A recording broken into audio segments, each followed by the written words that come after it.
The governorship candidate of the African Democratic Congress (ADC) in the forthcoming gubernatorial election in Edo State, Engineer Izedonmwen, has reiterated his commitment towards bringing about a change that will banish impunity in the state. The candidate said this while delivering his manifesto during a town hall meeting with the party's state, local government and unit leaders in Edo South Senatorial district. He noted that his government will focus on three main pillars, which are agriculture, industrialization, and infrastructure. If the white man can understand that in the 1850s, nearly 200 years today, that this place is a unique place where we can industrialize and process our agriculture and then export, why are we not thinking out of the box?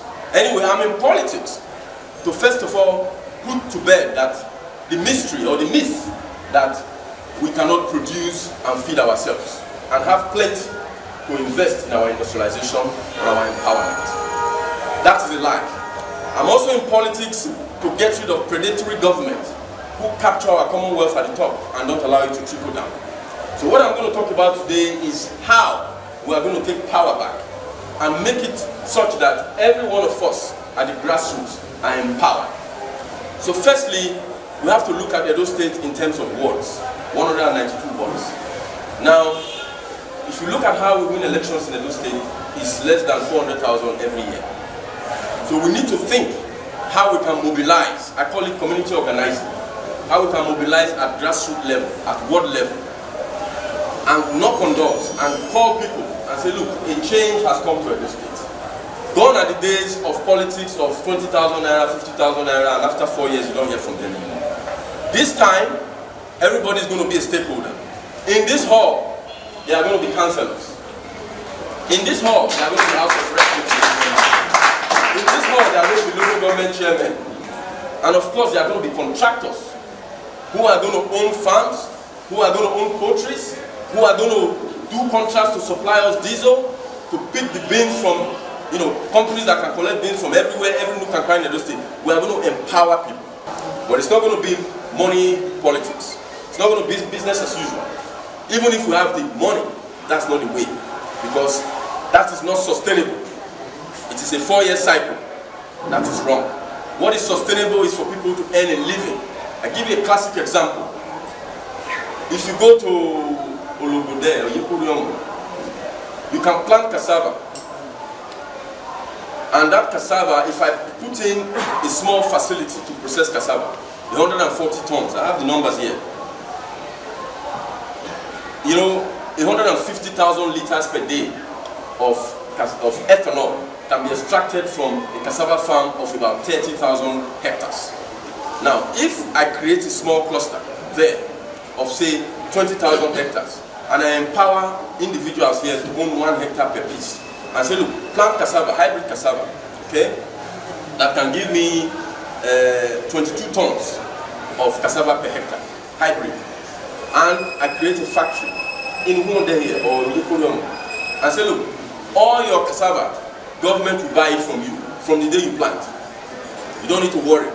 We will facilitate the loans to give you the wherewithal and the resources to plant. That hub, that facility in Yekuriyomo there can produce, from our calculation, 150 liters of ethanol. 150 liters of ethanol per day is about 45 million liters of ethanol a year. And I'm talking serious numbers here. And you're looking at over $30 million profit to the coffers of government. With that alone, you can transform Edo State. Before now, we were rich people. You have your farm, you feed your family, you are doing okay.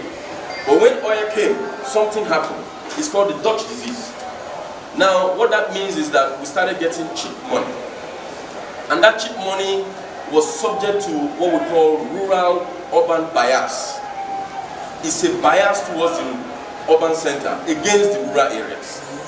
So all the wealth was coming to the urban centers. And you suddenly made young billionaires, cheap money. People in the rural areas start saying, excuse me, why do I need to be here tilling the ground when I can wear my tie, or I can sit in an office in the city, or be a teacher, or work in the civil service, or work in a bank and earn huge money? So they dumped the tools and they migrated to the city. Now that is okay by itself. But the truth is, when they come to the city, they stop being productive. They were no longer producing the way they used to produce. and they became massive consumers of our oil wealth. We did not produce anymore. So, over time, you see a continuous drift coming to the city to the detriment of our productive capacity. And as we pay these people's salary from oil, they take all that naira and they start buying luxury goods. City dwellers, we like expensive wristwatch, we like expensive things.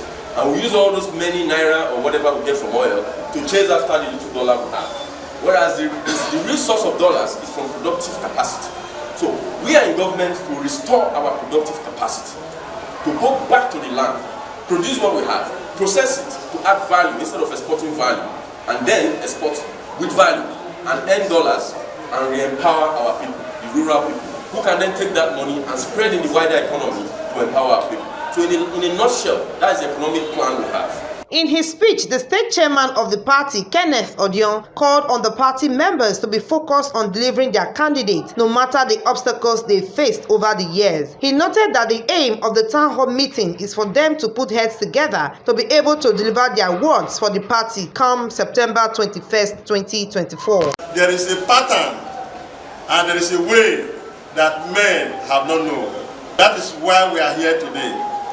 I like every one of us to be focused, to be attentive, to listen to His Excellency, the manifesto, the mandate, and the pathway that will lead us to a Osadebe Avenue. Don't be distracted by what you are going through. Don't be distracted by what you think is important, but be focused to know what is available for you now that will help you unravel the mystery of the petty government that we have been having over the past years. Thereafter, there was an interactive session where the leaders had the opportunity to ask questions and relate with each other. The essence of this meeting is for us to put our heads together, rub minds together, to fully be prepared for the upcoming election, which will take place on the 21st of September 2024. As we have heard from our candidates, His Excellency, he has spoken very well to the minds of the people. It is for us, with the executive of each local government, to take the message into our people. Engineer Derrick is just a tip of the iceberg. This is a man that has vast experience on how to manage people. Engineer Derrick is a manager of resources, and there are a whole lot of things so that we are going to turn Edo State from consuming state to become a productive state. That's our mandate. This meeting is a senatorial meeting to educate the people of the Edo South about the vision of our amiable governorship aspirant. We have weighed all other candidates in Edo State. We have been able to decide to say yes, he's the youngest among every other candidate. That is an advantage to us, and he has the quality the Edo people need to govern Edo State. I see a young man that is ready to work. Many has come to deceive, but they have gone. But God has brought this one for us to stand and let us know the truth. And the Bible said the truth shall set us free. And today we are happy. All women, we are ready to back him up. And by the grace of God, he will get to that Osadebe Avenue. Our candidate is a very viable candidate. He has traveled far and wide, and he has viable ideas. If voted in, he will be able to deliver in terms of agriculture and food improvement in the state.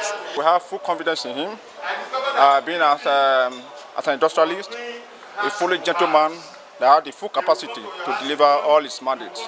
So we brought him here today to speak to our people, to let them know one-on-one, have an interaction process with him, let them know that he is ready, his vision is real, his mission will be accomplished, all by the grace of God.